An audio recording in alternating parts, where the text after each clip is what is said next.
Bom dia a todos, meu nome é Felipe Moreira, psicólogo e hipnoterapeuta. Eu estou aqui para mais uma live, mais uma terapia matinal, edição número 38. Dessa vez falando sobre um assunto muito importante. No último dia de setembro, a gente tem a campanha do Setembro Amarelo, que é o mês de saúde mental e prevenção ao suicídio.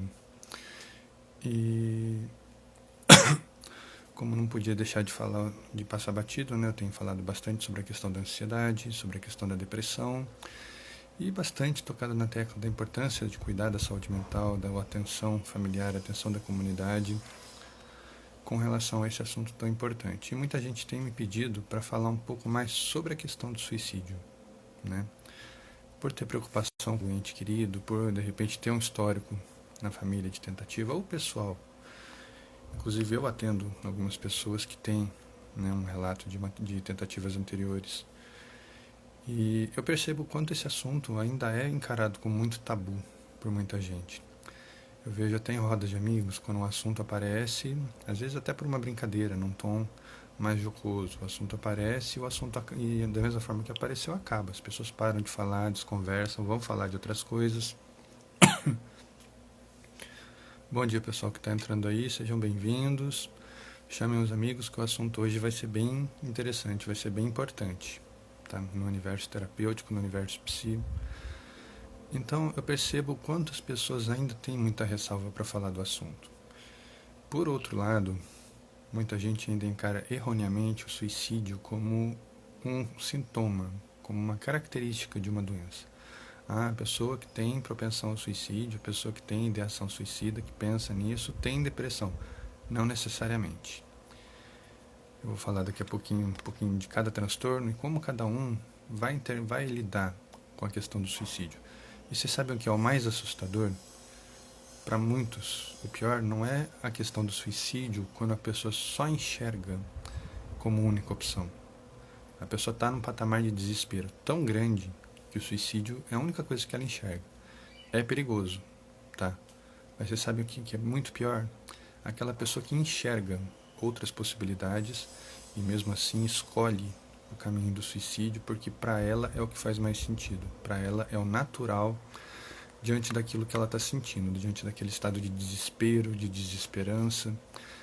Então assim, eu vou falar um pouquinho disso, tá? Eu organizei aqui a minha colinha como sempre, para falar um pouco da saúde mental. Alguns conceitos que muita gente tem me perguntado, algumas diferenças de definição que não estão claras para todo mundo. Eu quero aproveitar aqui para agradecer a Araceli, minha esposa, enfermeira, para quem não sabe, com uma vasta experiência no campo da saúde mental que me ajudou com essa pesquisa. Na verdade, ela fez praticamente a pesquisa, né? Eu só adaptei algumas coisas aqui, a linguagem, só trouxe um pouco mais aqui para o nosso cotidiano, para a linguagem aqui do lado da live, para poder apresentar de uma forma menos técnica, para que a gente possa falar assim de uma forma mais leve sobre o assunto. Então, Araceli, meu muito obrigado a você por esse presente, nessa pesquisa que você me entregou aqui. Espero que ela seja bem aproveitada e se não for, você pode puxar a minha orelha, que eu te conheço, você vai fazer isso de qualquer maneira, tá bom? Então vamos lá, gente. Primeira coisa, que é muito importante deixar claro, e quando eu falei de psicoavaliação, de avaliação psicológica, perdão, deu branco agora na palavra, surgiu o assunto. Então todo mundo que precisa passar por um psicodiagnóstico, lembrei da palavra. Necessariamente tem um transtorno? Necessariamente tem uma doença? Não. A avaliação psicológica é de perfil. Ela é uma coisa que você vai avaliar a pessoa que está diante de você dentro do consultório. Quem é essa pessoa? Qual é o perfil emocional? Quais são as características dessa pessoa? E qual a melhor forma dela lidar com essas características no dia a dia? Lembrem sempre que o terapeuta ele não tem que preparar o paciente para a sessão. Ele prepara o paciente para fora dela. A sessão começa mesmo para o paciente da porta para fora. Hoje em dia, do cubículo, do celular para fora, né? Desconectou, ele está diante da vida dele. Então é ali que ele vai começar a inserir... É ali que ele vai começar a inserir as coisas que ele pensa, as coisas que ele acredita, né? As coisas que ele está aprendendo. Para quem não conhece, existe um termo chamado psicoaprendizado. algumas pessoas erroneamente associam a questão da psicopedagogia. Não tem nada a ver uma coisa com a outra, porque a psicopedagogia é a psicologia inserida no contexto escolar, no contexto educacional, e vai avaliar os transtornos que a pessoa possa apresentar e a melhor maneira dessa pessoa passar por um processo de educação. Bom dia, Rafael. Bom dia, o pessoal que está chegando aos pouquinhos aí. Chamem a turma aí que a aula vai ser longa e vai ser bem interessante, hein? Então, assim, psicopedagogia é a pedagogia dentro da psicologia. É como você levar em conta o desenvolvimento da pessoa, a questão neuropsicológica, né? E é isso aí, Araceli. Falei de você agora em pouco. Compartilhar a vivência é enriquecedor. Eu gosto que você compartilhe porque você tem muita coisa para ensinar para esse pessoal aí. Então a gente tem muita coisa para transmitir ainda e a gente vai transmitir aos poucos nas lives, né? Agora, a psicoeducação é você educar a pessoa a lidar com o emocional, a lidar com os pensamentos, a lidar com os sentimentos, a lidar com esse mundo interno chamado inconsciente. Acredite, nem todo mundo sabe fazer isso. Nem todo mundo sabe fechar os olhos e usar a imaginação. Nem todo mundo sabe voltar para dentro de si e pensar: o que eu estou sentindo? Qual será o nome desse sentimento? Quais serão essas sensações que estão aqui me pegando? Esse aperto no peito, essa dor de barriga, essa diarreia, essa sensação de ombro pesado? As pessoas não conseguem fazer essa tradução. E a psicoeducação, ela age exatamente aí, ensinando a pessoa a entender que o que ela está sentindo é uma emoção, é um sentimento. E da mesma maneira, vai ensinar a pessoa a lidar com as próprias questões aí de transtornos, de doenças, de outras características e não só as psicológicas, né? É muito comum, por exemplo, a pessoa tem um problema cardíaco e toda dor no peito ela associar a um problema no coração. Por quê? Esse é o mapa dela, é assim que ela está acostumada a ser. Só que ela não pensa que pode ser uma falta de ar, pode ser simplesmente uma gripe, pode ser uma ansiedade, ela pode estar agitada com alguma coisa. Tem outras questões. Então a psicoeducação age ensinando a pessoa a fazer essa leitura. Então esse é um dos termos que eu queria explicar que muita gente tem me perguntado. Tá? A outra questão que é muito importante levar em conta. Toda pessoa pode apresentar algum sinal de sofrimento em algum momento da vida. Então, necessariamente, porque a pessoa teve um momento de depressão, um momento de ansiedade, um momento de angústia, né? Não quer dizer que ela tenha necessariamente uma depressão, que ela seja uma pessoa ansiosa, que ela tenha um transtorno generalizado ali. Não necessariamente, pode ser um quadro normal. Lembre-se daquela oscilação que eu sempre falo, da menos energia, da pessoa mais calma, mais quieta, mais pacata, para mais agitada, aquela pessoa que fala alto, fala rápido, se atropela, não consegue parar no lugar. Então a gente faz esse movimento o tempo inteiro, não só na nossa vida, mas nos nossos dias, tá? O que a gente não pode deixar que aconteça é que esse movimento ou seja muito rápido, ou ele fique muito polarizado para cá, polarizado para cá, polarizado para cá, polarizado para cá.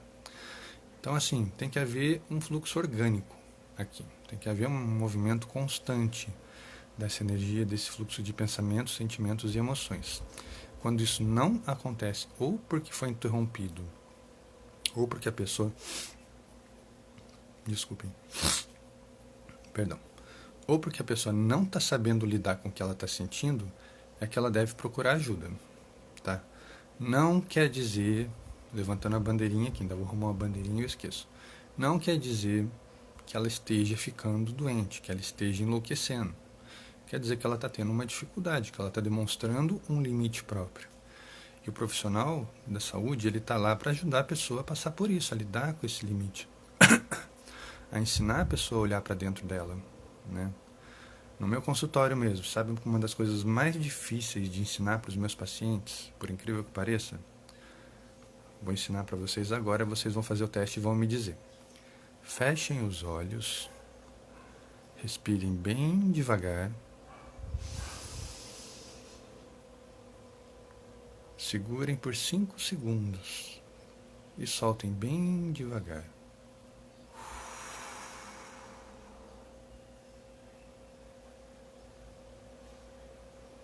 Como foi fazer uma atividade tão simples quanto uma respiração lenta, profunda, dar a pausa necessária para que o corpo sinta a troca gasosa acontecendo e colocar esse ar para fora? esse ar sujo, cheio de gás carbônico, cheio das impurezas que vem lá de dentro do nosso corpo. Porque a troca gasosa não troca só oxigênio e gás carbônico, ela troca muito mais na corrente sanguínea, no nosso metabolismo. E a gente precisa parar para dar esse tempo para o nosso corpo. E a gente esquece disso. A gente esquece que o corpo precisa desse tempo. E é nas pausas que ele se reconstrói. É nas pausas que ele encontra a própria força para se reerguer, para se reconstruir, né? Então, assim, é muito interessante a falta de atenção das pessoas com elas mesmas. Então, para entrar um pouco nas definições que eu estava falando para vocês. A gente ouve muito hoje em dia falar das síndromes, né? O que é uma síndrome? A síndrome é quando a pessoa apresenta vários fatores, vários pequenos diagnósticos que não estão linkados em si, que não se associam, né? Então, assim, eu tenho falta de ar, eu tenho dor no pé, eu tenho dor no cotovelo, eu tenho dor de cabeça, várias coisas que não se conectam, que não tem um encaixe ali para você poder dizer, não, essa pessoa está demonstrando um sinal de um transtorno, de uma doença. Não são sintomas variados, então são síndromes leves que a pessoa apresenta, não necessariamente com uma causa. Pode ser algo do dia a dia, pode ser estresse, tá? O transtorno é quando a pessoa já começa a apresentar vários sintomas que vão se integrando, né? A pessoa tem uma dificuldade de lidar com escolhas, sofre de dor de cabeça, sofre agitação, palpitação. Então são sintomas que vão se completando e começando a mostrar alguma coisa ali, tá? Doenças é quando existe um padrão. Então você tem lá uma caracterização de uma doença, por exemplo, uma síndrome de uma depressão, tá? Que é uma doença mental, pode ir do leve ao grave. Então existem sintomas que caracterizam uma depressão. Pouca energia, baixa autoestima, aquele olhar carregado, né? Aquele andar arrastado, a pessoa tem falta de vontade de tudo, desde as coisas do dia cotidianas, de se arrumar, escovar dente, tomar banho, pequenas atividades do dia. A pessoa vai tendo perdas no cotidiano dela. Então você sabe que esse conjunto de sintomas característico é muito característico de uma depressão. Então existe um padrão de sintomas, existe, portanto, um padrão pro diagnóstico, né? E existe um padrão de tratamento para esse tipo de questão, né? Outro exemplo muito bom é a doença cardíaca. Existem sintomas que apontam para a doença cardíaca, aquela coisa da dor no peito, que pode causar uma falta de ar, um aperto no pescoço, uma sensação de que o peito não enche, uma sensação de um tambor dentro do peito. Algumas pessoas relatam até como se fosse uma dor de estômago, confunde-se muitas vezes. Então existem sintomas que o médico, ou o psiquiatra, ou o psicólogo levanta a bandeirinha e fala, opa, tem alguma coisa aqui que a gente tem que prestar atenção. Então a doença, ela tem um padrão. O transtorno, ele tem um padrão mais vago, mas aponta uma direção. A síndrome não tem um padrão. A síndrome é uma coisa muito generalizada. Então muitas vezes você lida com um sintoma. Você não vai se preocupar, se os sintomas não se encaixarem, em ficar buscando uma doença. Óbvio, se eles persistirem, se eles continuarem, você vai investigar, tá? Você não vai negligenciar essa informação da pessoa, mas você vai dar para ela algo para se preocupar, perdão, algo para correr atrás, algo para atender. E esse é o diferencial do profissional da saúde mental. Quando a gente fala das doenças psiquiátricas, qual é a principal característica delas? O comprometimento da função cognitiva. Dificuldade de percepção, dificuldade de pensamento, dificuldade de estruturar a própria linguagem. Então existem questões que vão apontando uma disfunção mental, uma disfunção pode ser neurológica, aí você vai ter que passar por uma avaliação para poder avaliar, ou pode ser de cunho psiquiátrico mesmo, uma coisa mais orgânica, uma defasagem na questão dos neurotransmissores, ou uma doença propriamente dita. Qual é a causa das doenças psiquiátricas? Ainda não se sabe exatamente o que causa uma doença psiquiátrica. O que causa uma depressão? O que causa uma esquizofrenia? O que causa um transtorno bipolar? Não existe ainda uma explicação que diga, é por causa disso. Existem fatores que apontam para possíveis causas, que a gente leva em conta na hora de uma investigação. Entre eles a gente pode falar de uma alteração no funcionamento cerebral, que eu falei da questão dos neurotransmissores. A pessoa sente dificuldades, ela sente bloqueios, ela sente limitações orgânicas ao lidar com aquele pensamento, né? Então a pessoa com uma agitação uma ansiedade muito extrema, ela não consegue fixar, ela não tem memória. né? E isso pode estar ligado também a uma função neurológica, ou pode ser um pensamento tão acelerado que não dá tempo do cérebro fixar aquele aprendizado. Então, seja como for, está apontando aí por uma disfunção. Tá? Fatores genéticos não quer dizer que se um familiar tem, você vai ter. Isso é um assunto um pouco polêmico, mas leva-se em conta sim, existe a predisposição, né? Existem estudos que tentam caminhar nessa direção, mas ainda é uma coisa muito nebulosa. Não existe uma comprovação final de acontece pela questão genética, mas existem também pesquisas que apontam para uma maior incidência. Então, assim, existe um agravante, a questão da genética, né? O que pode incorrer também numa condição de criação, né? A pessoa tem uma propensão porque ela foi criada numa determinada maneira que induz a loucura. É aquilo que a gente brinca na psicologia: papai diz sim, mamãe diz não. Um permite, o outro proíbe. A pessoa sempre nessa dúvida, nessa ansiedade de que lado que vai, para que lado que corre. Então isso cria cisões dentro dela, cria dúvidas, cria quebras dentro do pensamento dela, que ela vai perdendo a noção de que está acontecendo. Ela não consegue mais assimilar, não consegue mais associar. Tá? Fatores da própria personalidade, a forma da pessoa crescer, a forma da pessoa pensar, as escolhas que ela faz na vida.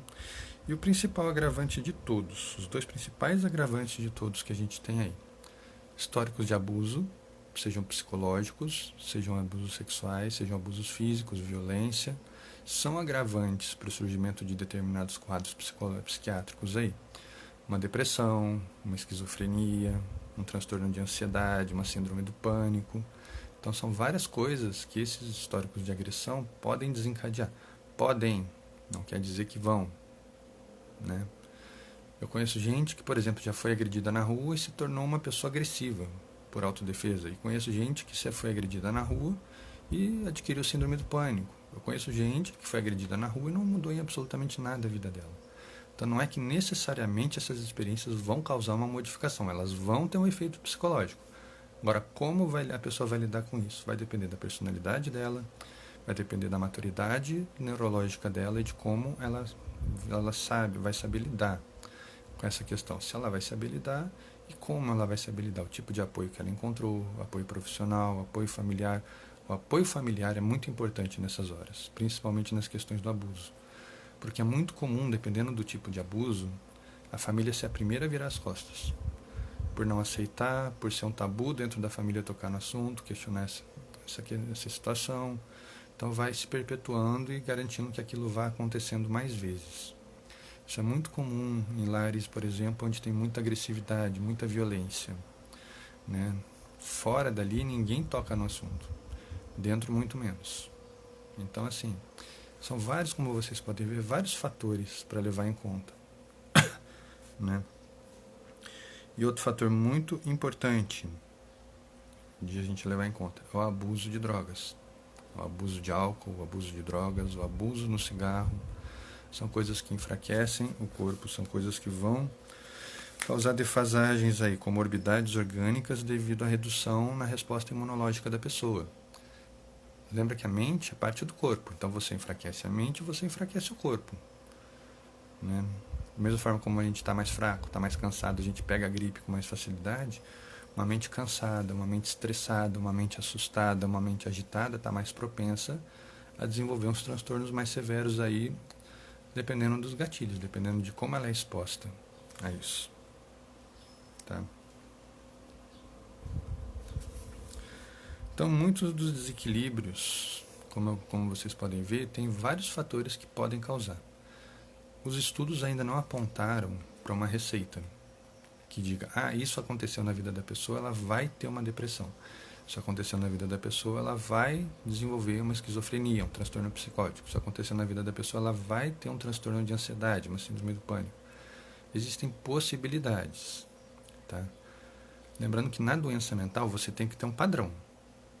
Então, se foge ao 100%, se não tem aquela equaçãozinha, aconteceu isso, então a pessoa desencadeou isso, se isso não acontece 100% das vezes, não é uma regra. É uma possibilidade. Existe uma grande incidência de que isso aconteça, mas não quer dizer que necessariamente vai acontecer. Eu vou falar rapidamente de alguns dos principais transtornos e distúrbios mentais que afligem a população. Tá? Novamente, a fonte desses estudos aqui é o Ministério da Saúde, a Organização Mundial da Saúde, né, que tem dados muito bons falando dessas questões.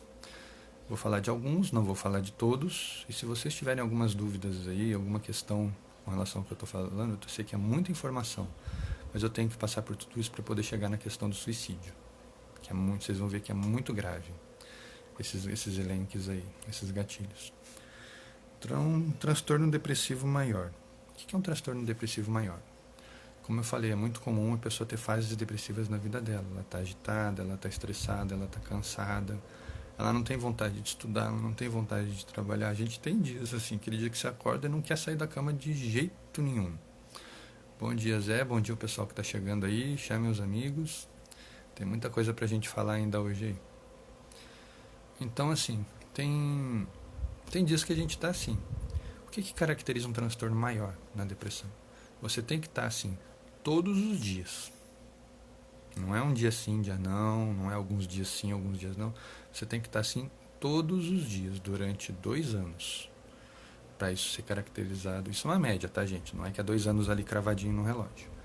Mas em média de 2 anos, com isso constante nos seus dias. Essa sensação de menos-valia, de pouca vontade, não quero levantar da cama, não quero tomar banho, não quero comer. Então, assim, você tem que estar 2 anos passando por isso para que aquilo seja considerado uma doença mais grave, uma depressão maior. Antes disso, é uma depressão que não negligencia a necessidade de cuidado. A depressão, se não me engano agora, se não me falha a memória, é em torno de 6 meses, onde você esteja vivendo esse estado. E a depressão mesmo não precisa que seja constante, mas precisa que você tenha ali uma prevalência nos seus dias, que você tenha mais momentos depressivos do que momentos alegres, do que momentos de agitação. Então você vai apontando para um quadro de declínio na energia da pessoa, no dia a dia da pessoa, que vão, como a gente fala, vão apontando que ela está descendo o abismo, descendo a ladeira. Tá? Transtorno bipolar, todo mundo hoje em dia já ouviu falar, e eu já falei muito dele aqui nas minhas lives, quando eu falo daquela oscilação entre o estado mais calmo, mais depressivo, e o estado mais agitado, mais maníaco. Isso aqui seria o transtorno bipolar. A pessoa varia tanto de um para o outro, tanto de um estado para o outro, que você não tem tempo nem de acompanhar a pessoa. Você vê que a pessoa está ficando triste, está ficando cansada. Você vai tentar alegrar, a pessoa já está agitada de novo. Aí você fica feliz, ela está agitada, ela já está ficando depressiva de novo. Então você tem desencontros no estado dela com relação ao ambiente. E é muito comum, quando eu falei lá atrás da psicoeducação, da pessoa ter a reação errada às situações. Então, por exemplo, a pessoa está num ambiente pesado, num ambiente, por exemplo, está num velório, ela tem uma crise histérica, ela tem uma crise de mania, começa a falar, mexer com todo mundo, fazer piada de tudo. Ela se torna deslocada. Né? E o contrário, às vezes a pessoa está numa festa de aniversário, todo mundo alegre, todo mundo comemorando, e a pessoa está naquele baixo astral danado. Então, isso aponta o quê? Essa mudança no paradigma, essa mudança na reação das pessoas. Por quê? Porque a atitude, a mudança do perfil dela é tão rápido que ela mesma não consegue perceber que ela está indo de um para o outro. E tem um grande alerta aqui com relação ao transtorno bipolar. Como a fase de depressão é a mais fácil de você observar, porque a agitação você acaba sendo contaminado, você vai junto com a pessoa e não percebe que ela está alterada, que muita gente acaba sendo diagnosticado tendo o transtorno bipolar como tendo depressão. Entendeu? Você só olha para um dos lados. Já te respondo, Zé. Só um minutinho. Então você olha muito para um dos lados do transtorno bipolar. Lembra que são bipolar, 2 polos, o lado da depressão e o lado da mania, da agitação, da euforia. Tá, o que caracteriza? A pessoa tem que ter essa oscilação constante no dia a dia dela. Não é que ela está um dia mais triste, um dia mais agitada, outro dia mais triste. Isso é normal da gente. Só que se ela tem no mesmo dia uma oscilação muito grande, muito pesada, e as reações dela começam a se tornar chocantes, né? Entre outras coisas, quem assistiu o filme do Coringa pode lembrar que ele estava sendo agredido e ele começa a rir. Ele começa a rir desembestado, os caras falando lá que vão bater nele e ele tem uma crise de riso. Isso é uma característica, embora o Coringa ali seja de um diagnóstico mais complexo. Eu fiz uma sinopse dele na minha página no Facebook, quem quiser procura lá, psicólogo Felipe Moreira. Eu fiz uma sinopse bem legal sobre o filme do Coringa. E transtorno bipolar, Zé, só para responder brevemente, eu não quero me estender muito nessa questão dos transtornos, só quero falar por eles um pouco por alto para a gente chegar na parte do suicídio. O transtorno bipolar é quando você tem essa oscilação. A pessoa hora está mais depressiva, hora está mais ansiosa. A transtorno de dupla personalidade, dupla, tripla, quádrupla, quantas forem, elas são quebras, elas são psicoses. A pessoa desenvolve todo um quadro de personalidade completamente distinto um do outro. A esquizofrenia é um transtorno de personalidade? Não, não é um transtorno de personalidade, porque a pessoa tem as duas personalidades numa só. E aí que vem a confusão. Pensa que um psicopata, ele não tem senso de sociedade, ele não tem senso de regras. Ele é muito eu. Então, ele vive pelos impulsos dele, pelas vontades dele. Então, ele em primeiro lugar. E todo o resto vai se adaptar à visão, à fantasia dele. Tá? Isso é um esquizofrênico, ele tem transtorno no pensamento, o pensamento dele fica alterado, ele pode ter alucinações, pode ver coisas, pode ouvir coisas, ele tem delírios, mas ele é coeso dentro do pensamento dele. No transtorno de personalidade, eu vou dar um exemplo que fica mais fácil. A pessoa passou por um trauma e ela se culpa por esse trauma, por exemplo, abuso sexual, agressão física dentro de casa. São coisas que vão limitando a pessoa, ela não tem as ferramentas mentais e emocionais para lidar com aquilo, então ela desenvolve uma outra personalidade que tem. Quando acontece de uma forma muito precoce, por exemplo, na infância, é muito comum que a criança desenvolva um super-herói ou um monstro, mas é uma outra personalidade completamente independente. A pessoa muitas vezes encara como uma assombração, como uma brincadeira, sem que dê provas da gravidade daquilo. Só que é uma pessoa, é uma personalidade diferente dentro dela, como disse Freud, duas almas dentro de um corpo. São duas personalidades completamente diferentes, completamente desestruturadas. O olhar da pessoa muda. Você está olhando para ela, mudou a personalidade, você se arrepia. Você percebe na hora que alguma coisa aconteceu. A pessoa está assim, falando com você, de repente ela está assim. O olhar mudou, a postura mudou, o tom de voz muda. Você não está mais diante daquela pessoa, você está diante de outra pessoa. E aqui eu vou fazer um alerta.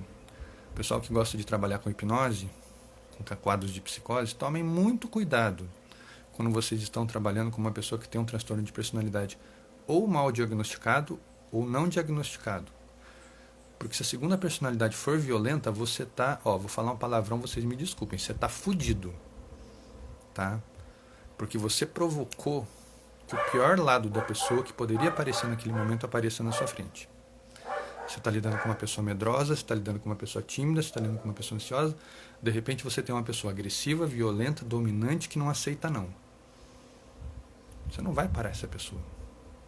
E outro grande problema da hipnose dentro da psicose é que você tem que usar técnicas para chegar até aquela pessoa. O psicótico já vive em transe. Então ele vai falar para você, vem, tô te esperando, vem, mais um pouquinho, mais um passinho. Pronto, agora você está no meu domínio. Então ele vai te usar, ele vai brincar com você e você não vai nem se dar conta. Então é muito complicado lidar com isso. Foi o que a Araceli falou aqui, saber identificar as doenças e os transtornos são a base de qualquer tratamento. Tá? Eu já vou falar um pouco dos benefícios de cada um, só para eu fechar aqui esse quadro. Espero ter respondido a sua pergunta, Zé. Qualquer coisa você manda aí e a gente vai continuando essa questão. Transtorno obsessivo compulsivo. Quem nunca ouviu falar do famoso TOC? A pessoa tem rituais. Ela é tão extrema no jeito dela ser, no jeito dela fazer, no jeito dela falar, que ela desenvolve rituais repetitivos e constantes. E o pior, é impulsivo dela. Ela não consegue se controlar. É aquela pessoa que vai andando na rua, vai pulando o tijolinho, vai encostando a mão nas portas, nas janelas, nos postes. Você fala para a pessoa, para de fazer isso. Ela não consegue. E muitas vezes ela não percebe o que ela está fazendo. Então esses rituais são importantes na mente dela. Por quê? Você tem que investigar. Por que aquilo é tão significativo para ela? São os indícios de que alguma coisa ali está acontecendo. São os indicadores de que caminho seguir dentro da terapêutica com aquela pessoa. Tá? E assim, o TOC ele pode se manifestar tanto pela uma forma mais comum que a gente conhece, que é a mania de organização, quanto pelo acúmulo. Compra compulsiva, Quem aqui nunca atendeu um caso de uma pessoa que não consegue parar de comprar? Isso é uma forma de toque, uma forma de obsessão-compulsão. A pessoa não consegue se controlar. Eu quero, eu preciso. A pessoa comprou, botou no armário, pronto. Passou a ansiedade, o inconsciente já está de olho no próximo desejo. Ela não tem tempo de viver aquilo. É uma forma de toque. Leve, diferenciada, mas existe uma ritualística por trás. É só você investigar. Tá? Distúrbios alimentares. Anorexia. É quando a pessoa ela recusa os alimentos, ela não come, ela tem uma visão distorcida do próprio corpo. Ela pode ser magrela, ela vai se olhar no seu corpo, vai catar um osso e vai falar: olha como eu tô gordo, olha quanta gordura tem aqui. Não tem nada ali, é o osso que ela está pegando. Ela distorce a própria visão achando que ela está acima do peso. Então ela desenvolve comportamentos de recusa de alimentos, de evitar atividades, né? Evitar encontros onde envolva alimentação. O pessoal vai sair para um café, ou ela não vai comer nada, ou ela nem vai. Vai até a porta, porque ela gostaria de estar lá, mas o sofrimento dela vai ser tão grande que ela dá meia volta. Tá? E outra característica da anorexia são os exercícios constantes. Aquela pessoa que, por exemplo, um atleta ele vai se exercitar, ele sabe quanto peso ele põe de cada lado ali para se exercitar. A pessoa com anorexia, ela já bota um peso que ela não aguenta, porque ela sente que ela precisa ir além do limite. É uma das características dessa doença, tá bom? Bulimia é o contrário. A pessoa come e induz o vômito. Põe para fora, tá? Então, assim, ela toma laxantes, ela induz o vômito, muitas vezes nem precisa botar o dedo na garganta, ela já está tão habituada que ela só precisa abrir a boca, forçar e bloft. Já foi tudo aquilo embora. Então é muito, muito complicado você lidar com qualquer uma delas.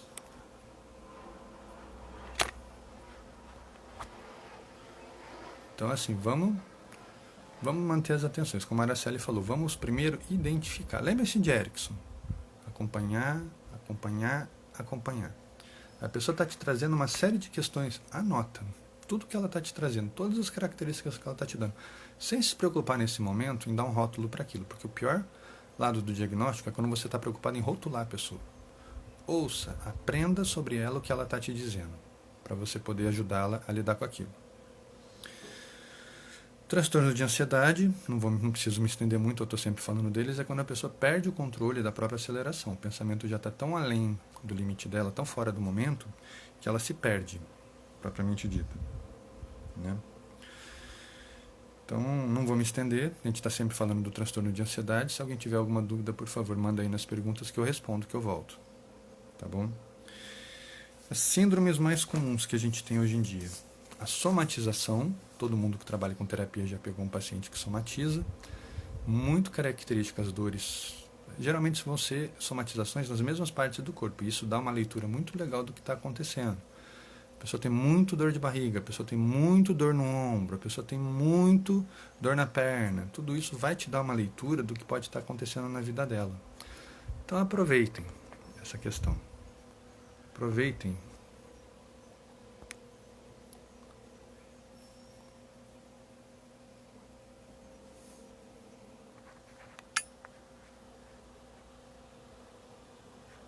A Cleia está falando aqui que tem gente que muitas vezes tem alegria em começar uma coisa nova, fica toda animada e de repente ela perde o ânimo. Né? Isso pode ser característico de uma depressão, a pessoa se valoriza por estar começando uma coisa nova, mas também pode ser característico de uma ansiedade, a pessoa não dura naquele pensamento, ela começa uma coisa nova, ela já está na próxima. Então, assim, tudo a gente tem que observar o fluxo. Não é uma coisa que vai te dar um indicador do que está acontecendo com aquela pessoa. Fibromialgia pode ser uma somatização. Fibromialgia é uma doença de um espectro de uma dificuldade muito grande de diagnóstico. Tá? Porque tem muita gente erroneamente diagnosticada como fibromialgia. É uma inflamação constante por lesão repetitiva. Entendeu? Tem várias leituras. Eu posso me estender numa live falando só sobre dor crônica e fibromialgia. Acho que até vou pensar nisso. Boa sugestão, Zé. Mas a fibromialgia, ela envolve vários fatores de diagnóstico. Médico, fisioterapeuta, psicólogo. Você vai passar por vários profissionais para dizer, não existe uma coisa aqui. O estudo mais aceito hoje em dia para diagnosticar fibromialgia é o estudo da adrenalina. Porque quando o nosso corpo sente dor, ele tem uma leve descarga de adrenalina e cortisol. Para quê? Para causar uma analgesia e tirar aquele incômodo. A pessoa que tem dor constante, mas consegue dormir, o que acontece? A adrenalina rebaixa, então o corpo parou de sentir dor. O problema está na atenção dela ou no tônus muscular, né? No dia a dia. Então não é fibromialgia. Agora, mesmo dormindo, aquela adrenalina está constante, a sensação de dor continua, você percebe que a pessoa se move em função daquela dor mesmo dormindo. Ela está sentindo dor até dormindo. Isso caracteriza uma fibromialgia. Você entendeu quanto é complexo esse diagnóstico? Então não é só uma somatização, mas começa como uma. Tá? É muito comum quem tem bruxismo desenvolver uma fibromialgia associada a essa musculatura a musculatura mandibular. Então, como eu falei, sempre façam uma leitura, escutem tudo, anotem tudo que o seu paciente está te trazendo. E depois, com calma, você vai pensar nesses sintomas, porque são sintomas, não são indicadores.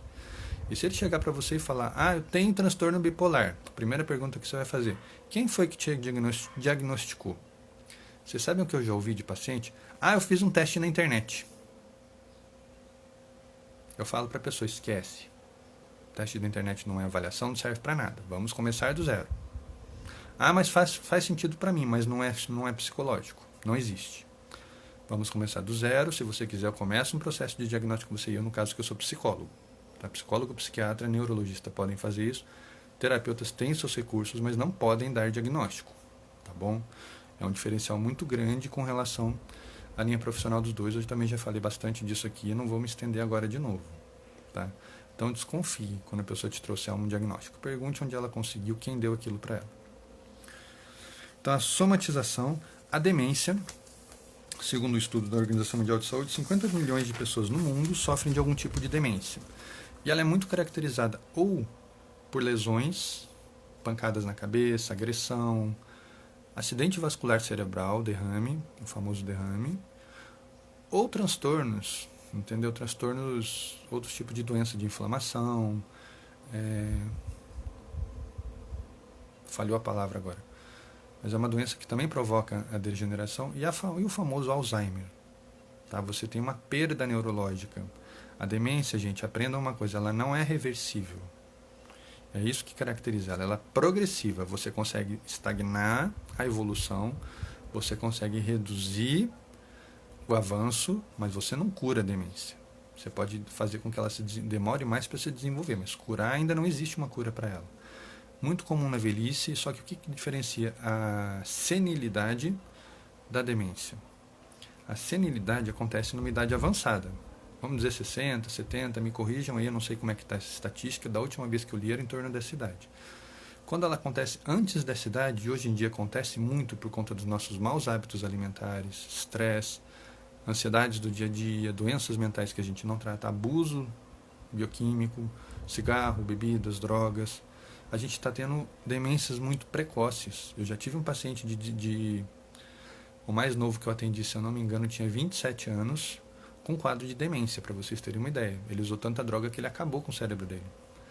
Então, assim, a demência ela é progressiva. Você vai minando as formações neurológicas, a plasticidade do cérebro vai diminuindo até que ele para de fazer novas pontes de transmissão. Então, a pessoa tem uma dificuldade muito grande de aprendizagem e de retenção. E o cognitivo da pessoa vai comprometendo. Entendeu? Por que você fala muitas vezes com um drogado ele faz assim? Até baba. Porque ele não tem mais esse controle biomotor. Minha colinha voa. Ele não tem mais esse controle orgânico no corpo dele. Entendeu? Então tudo isso aponta para questões de demência, para coisas aí por abuso de drogas. Isso é um dos exemplos, tá? Então várias coisas podem causar demência, né? Tem um grau de demência que ele é aceitável. Você está ficando velho, você está chegando numa certa idade, você começa a ter pequenos indicadores de que o seu cérebro está começando a entrar no limite dele. Tem mais dificuldade de aprender coisas novas, tem dificuldade de buscar memórias. Tudo isso pode ser exercitado através de exercícios, através de meditação. Tá? Existem atividades próprias para isso. A Cléia falou aqui a frase que mais me assusta. Faz sentido para mim, exatamente nos testes de internet. Eu corro deles também. E a Araceli está falando aqui, uma pessoa com toque com rituais são uma forma de alívio da ansiedade. Por isso a necessidade de repetir e repetir. Exatamente. Lembra de Erickson? Acompanhar, acompanhar, acompanhar. Entra no mundo da pessoa. Sai do seu sapato e veste o sapato da pessoa. O que ela está sentindo? Por que ela pode estar fazendo aquilo? Entendeu? Então, leiam além do rótulo. Não deem nome para aquilo. Você é um psicólogo contratado para fazer um psicodiagnóstico. Você vai ter que levantar todos os sintomas e vai buscar na sua literatura, na sua experiência, nos testes que você vai usar, né, o que pode se enquadrar naqueles sintomas. Algum não faz sentido. Nunca vão fazer sentido todos. Você vai encontrar o que mais se aproxima. E aí você vai investigar aquele sintoma, aquele diagnóstico junto à pessoa. Fez sentido? Se enquadrou? Qual é a posologia? Qual é o tratamento? Porque uma das grandes questões que a gente levanta através do psicodiagnóstico, né, acompanhamento clínico mais adequado, se a pessoa precisa de medicação ou só a psicoterapia já resolve, né? O tipo de tratamento, se a pessoa precisa de internação ou não, só acompanhamento diário, acompanhamento familiar é importante, já ajuda. Não, ela precisa de uma medicação e de uma internação. Então tudo isso é o psicodiagnóstico que vai dizer qual é o grau de comprometimento daquela pessoa e como você pode ajudar. Sempre o bem-estar vai estar na outra pessoa, não em você. Eu consegui o diagnóstico. Tira esse ego da frente. Você não está fazendo bem para você e muito menos para outra pessoa. Vai se tratar, depois você volta a lidar com aquela pessoa. Porque ela não está lá para mostrar o quanto você é fodão. Ela está lá porque ela precisa de ajuda, ela está desesperada. Então lembra disso, o foco terapêutico é o paciente, não é o terapeuta. O terapeuta está lá por trabalho. Ele escolheu fazer isso, então ele vai fazer isso pelo bem da pessoa. Tá? O apoio psicossocial é muito importante, né, para as pessoas, né? Não adianta você tratar só o doente mental. Em determinados casos, inclusive autismo, inclusive os transtornos de desenvolvimento, as demências, né? Não adianta você tratar a pessoa porque ela não consegue sair daquilo sozinha. Você precisa lidar com familiares, com cuidadores, quando é o caso de custódia, com as pessoas que cuidam quando é o caso de um idoso. Então você tem que chegar na rede daquela pessoa, os amigos, os parentes, os conhecidos. Você vai cercando aquela pessoa de cuidados para que ela seja amparada. E é aí que o reconhecimento precoce, quanto mais cedo uma pessoa procura ajuda, ou quando você percebe que uma pessoa está precisando de ajuda e não aceita, vai até ela, conversa com ela, para que ela entenda que ela está passando por uma dificuldade que não é um problema, que não é um tabu, não pode ser um tabu, tá? E que ela pode ter essa ajuda nos amigos, nos parentes, até chegar ali no campo profissional. Porque, infelizmente, ainda existe muito um tabu de você buscar um profissional da saúde mental. Nossa, é coisa de doido, coisa de louco, eu estou desesperado. Não, eu estou doente, eu que estou buscando ajuda. Você fica doente, você não vai no médico? Você tem um transtorno mental, um transtorno emocional, você vai atrás de um psicólogo. Mesma coisa, entendeu? Não tem que ter vergonha de cuidar de você. Você tem que ter vergonha, como dizem, vergonha é roubar e não conseguir carregar. Você tem que ter vergonha de você saber que você tem um problema, que a sua família está preocupada com você, está vivendo em função do seu problema e você não está nem aí. Aí você tem que ter vergonha. Caso contrário, tem pessoas que não sabem que elas estão causando esse problema. Síndrome de Down, uma pessoa com autismo, por exemplo, ela não tem a consciência de que a família se mobiliza em função dela. Então, o caminho para chegar até a pessoa e melhorar a qualidade de vida dela, o psicopata, ele não tem esse discernimento de que ele é um peso. Então, a família tem que ser agilizada. E aí é que entra o trabalho psicossocial, do psicólogo entrar em contato com cuidadores, com familiares, para ajudar aquela pessoa. Ajudar aquela pessoa. Nunca se esqueçam disso. E o principal da questão do diagnóstico é que muita gente vê como um rótulo. Eu quero um nome para o que eu tenho, esquece o nome. O que você tem? Esse sintoma, esse sintoma, esse sintoma, esse sintoma. Vamos trabalhar com isso. Porque muita gente quer um diagnóstico para poder ter um benefício, para poder entrar no INSS. Meu familiar tem isso aqui, eu quero aposentar ele, eu quero interditar ele. Isso é muito perigoso, você, profissional da saúde, entrar nesse universo, porque você vai estar dando uma arma para aquela pessoa, ela pode acabar com a vida daquela pessoa. Tira todos os direitos, tira o direito de escolha, tira o direito da própria autonomia, o direito de ter um trabalho, vai ganhar um benefício que com certeza não vai no benefício daquela pessoa, ela vai usar para ela, né? Então tomem cuidado quando vocês forem dar um diagnóstico, entendam o peso de um diagnóstico na vida daquela pessoa, na vida daquela família. Isso é responsabilidade. E chegamos na parte mais importante agora, suicídio. Não preciso falar a definição de suicídio, é você tirar a própria vida. Tá? Muitos fatores apontam a questão do suicídio. Muitas coisas podem causar o suicídio. Transtornos mentais, doenças mentais, limites, a pessoa sentir que ela está no limite da possibilidade dela, e o abuso de drogas, o famoso abuso de drogas. Eu bato sempre nessa tecla. Tudo que não é natural ferra com o organismo. Então não tenha dúvida, aquele golinho de cerveja no fim de semana não é o que vai te fazer mal. Agora, um golinho de cerveja todo dia até ficar doidão, você está acabando com a sua saúde e com a sua vida. Eu falo que é um suicídio em doses homeopáticas.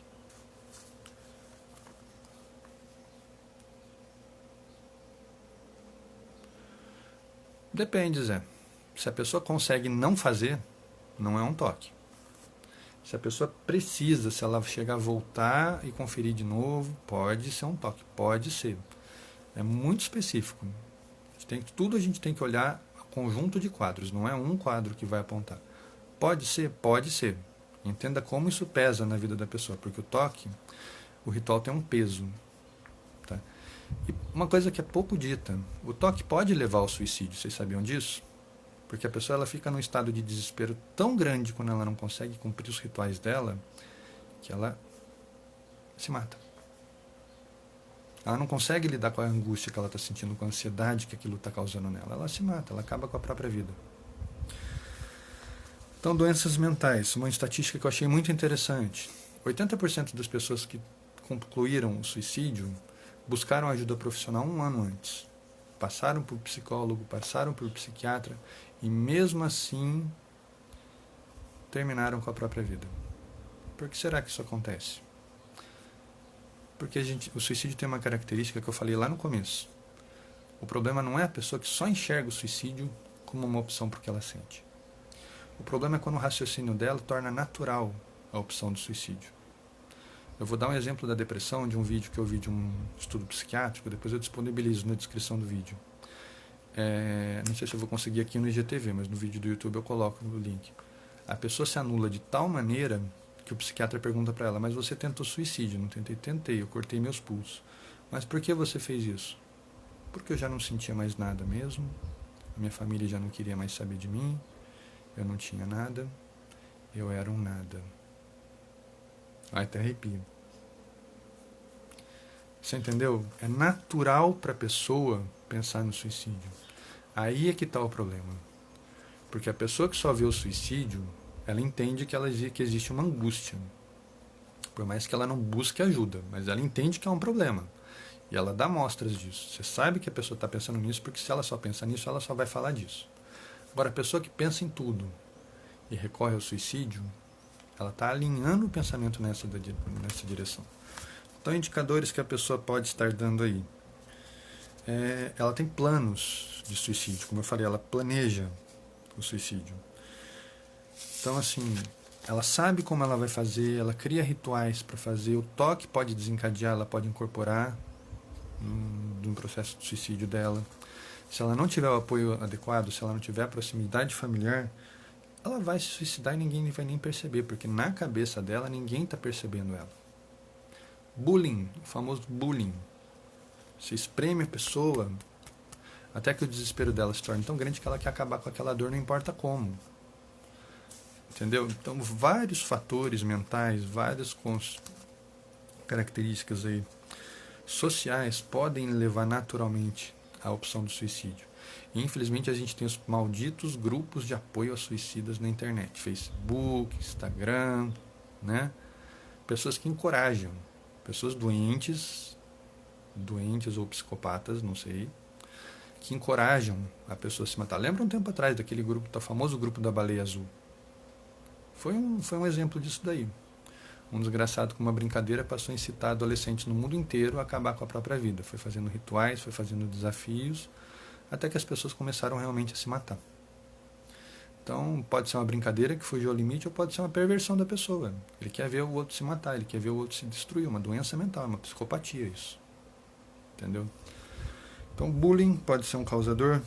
80% das pessoas buscaram ajuda psicológica e por alguma razão ou não aconteceu, ou na fantasia da pessoa, aquilo só foi confirmando a opção que ela já tinha. E 45% dos suicidas, das pessoas que se matam de fato, não digo os que tentam, mas os que concluem o suicídio, você pode olhar um mês antes na vida daquela pessoa. Ela passou por um profissional da saúde. Ou ela foi ao médico, ou ela foi ao psicólogo, ou ela recorreu a alguém. E infelizmente hoje em dia tem os terapeutas. Eu falo que é terapeuta de porta de cadeia, que não sabe o que faz, não sabe o que fazer com aquilo que está pegando e leva na brincadeira. Ah, vou te ajudar. Vou te ajudar. Ego, eu consigo. Se a pessoa está fazendo tratamento há tanto tempo, se ela toma uma medicação há tanto tempo e ainda não se encontrou, que poder você tem para dizer eu vou conseguir?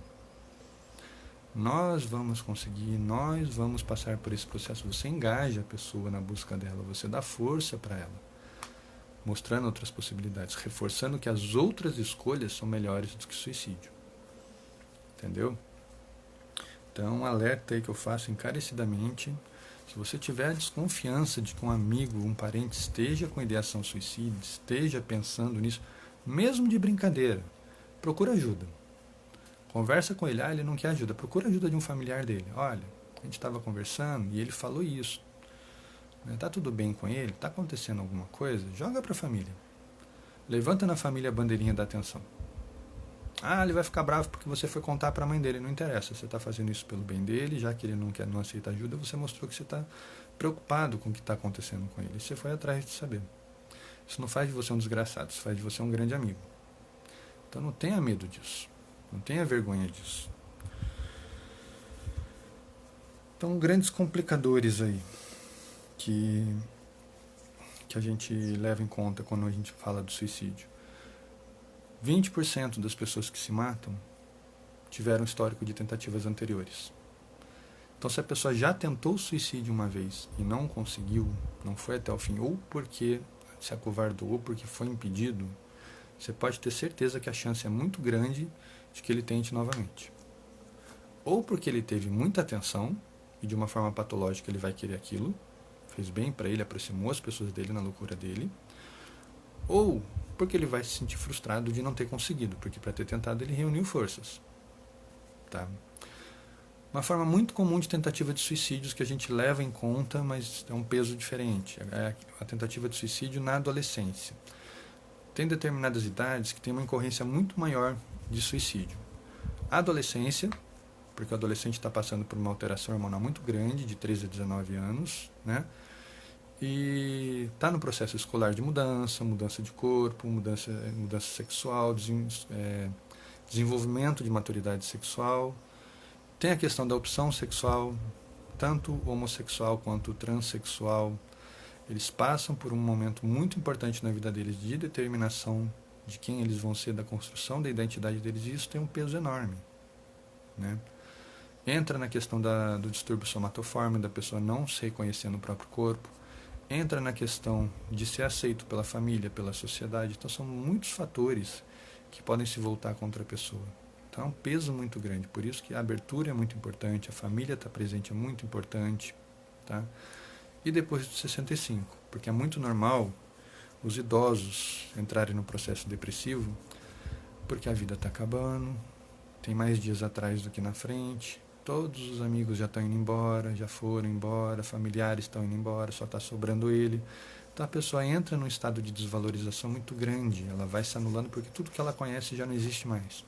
É aquela pessoa que viu a cidade mudar, viu a família crescer e ir embora, se sente sozinha, o companheiro, a companheira já faleceu, então a pessoa pensa sim no suicídio. É muito comum, entrando nessas estatísticas aí que eu falei, dos idosos recorrerem a isso. Os idosos muitas vezes têm ferramentas, têm experiência de vida e tem pessoas que acabam, mesmo que na brincadeira, encorajando. Eu vou pular de um prédio. Eu acho que você deveria pular do prédio. Vou pegar um barco, vou para alto mar, vou pular no meio dos tubarões. Eu acho que os tubarões vão gostar de você. Então você encoraja sem querer uma coisa que para a pessoa é muito séria. Então tudo a gente tem que trazer a pessoa de volta para a vida. E tem um conceito muito interessante que eu reencontrei, eu já trabalhava com ele uns anos atrás, acabei reencontrando, é o contrato de vida. Se a pessoa tem fixo que ela vai se matar, você vai estabelecer com a pessoa um contrato de vida. Sempre que você tiver esse pensamento, você vai ligar para uma pessoa da sua confiança. E você vai estabelecer com ela quem é essa pessoa. Porque assim, toda vez que essa pessoa ligar para ela, a família vai saber, os amigos vão saber, opa, essa pessoa está chegando na borda do precipício, ela está chegando no limite dela. Então, estabelece esse contrato de vida. É uma forma de você prevenir lá para frente. A pessoa vai se sentir amparada, não vai se sentir desvalorizada, vai ver que tem gente ali, isso vai tirar ela daquele fundo do poço que ela se sente. Entendeu? Então, transtornos mentais podem incorrer no suicídio, dificuldades de aprendizado, dificuldades familiares, bullying, problemas com orientação sexual, que nem a Araceli colocou aqui. Na comunidade LGBT, o índice de suicídio também é alarmante e merece muita atenção. Então, assim, é exatamente isso. A pessoa ela já está vivendo a parte do normal para a sexualidade dela.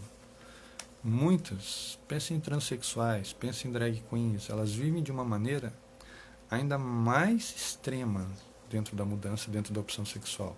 Isso choca, isso atrai hostilidade, isso atrai agressividade. A pessoa vai se sentindo um nada, vai se sentindo desprezada, menosprezada, até que ela se anula. Até que, lembra que eu falei lá atrás da depressão, a pessoa vai se anulando, se anulando, se anulando, nada do que eu faço impacta, nada do que eu faço tem sentido, então vou acabar com a minha vida, já que eu não faço diferença no mundo. Ufa, consegui falar de tudo que eu queria. Faltou uma coisinha ou outra aqui, mas é muita informação para a gente ir passando. Principal forma de prevenção é acompanhamento psicológico, e se for o caso psiquiátrico, se você vê que é um distúrbio psiquiátrico mais severo, uma doença que requer tratamento medicamentoso, pode requerer atenção, internação, se a pessoa está num grau de se mutilar, de já tentativas anteriores, você tem que levantar a bandeirinha de cuidar daquela pessoa. Então, o contrato de vida, como eu falei, eu achei fantástica essa ideia, pensem nisso. Lembrem disso quando uma pessoa te trouxer essa ideação. Vamos estabelecer então as regras. Já que você quer isso, então nós vamos estabelecer algumas regras antes de chegar a esse ponto. O próprio nome já causa um impacto na pessoa. Tá bom? Restringir a pessoa ao acesso, armas de fogo, drogas, álcool, veneno, tudo que possa ser usado para que ela vá de fato cometer aquele suicídio, você tem que afastar ela daquilo. Ambiente hostil, pessoas hostis, afasta ela daquilo. É importante a ação da comunidade, dos agentes de saúde. Não sabe mais como ajudar aquela pessoa, vai lá no postinho da sua cidade, próximo da casa da pessoa, se orienta.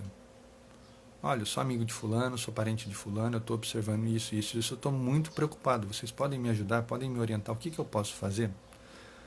Leva a pessoa até um CAPS, onde ela vai ser ouvida por um profissional da saúde, onde ela vai ser ouvida por pessoas que estão ali para ajudar, e se for o caso, se for necessário, ela vai ser até internada ali, para um cuidado, para um tratamento, para uma medicação de resgate ali. Daqui a pouquinho o reloginho vai apitar aqui, gente. Então, falei de bastante coisa, era muita informação que eu tinha, espero ter conseguido passar tudo isso para vocês, tá? Saúde mental não é brincadeira. Terapeutas, respeito muito vocês, mas a gente tem que lembrar que cada um tem seu campo de atuação. Você tem os seus limites, o psicólogo tem os limites dele, o psiquiatra tem os limites dele. Tá? Então, quando a gente reconhece os limites do trabalho de cada um, a gente passa a dar uma atenção muito mais completa para a pessoa e tira ela desse ameaça, tira ela desse problema. A gente tem que ter leveza na vida. E é pensando nessa leveza no dia a dia que, entre outras coisas, eu estou desenvolvendo um canal, né? A Araceli colocou aqui o número do CVV. Na dúvida, liguem para o CVV 188. Eu vou deixar na descrição desse vídeo o link do meu canal no Telegram, para quem quiser conversar um pouco melhor. Tem grupo, eu estou sempre colocando técnicas para o dia a dia, técnicas, artigos, para tirar a pessoa da ansiedade. Busquem ajuda, procurem um psicólogo. 10 segundos. Gente, muito obrigado a todos, muito obrigado pelas dúvidas. O Zé já me deu uma ideia boa para a próxima live.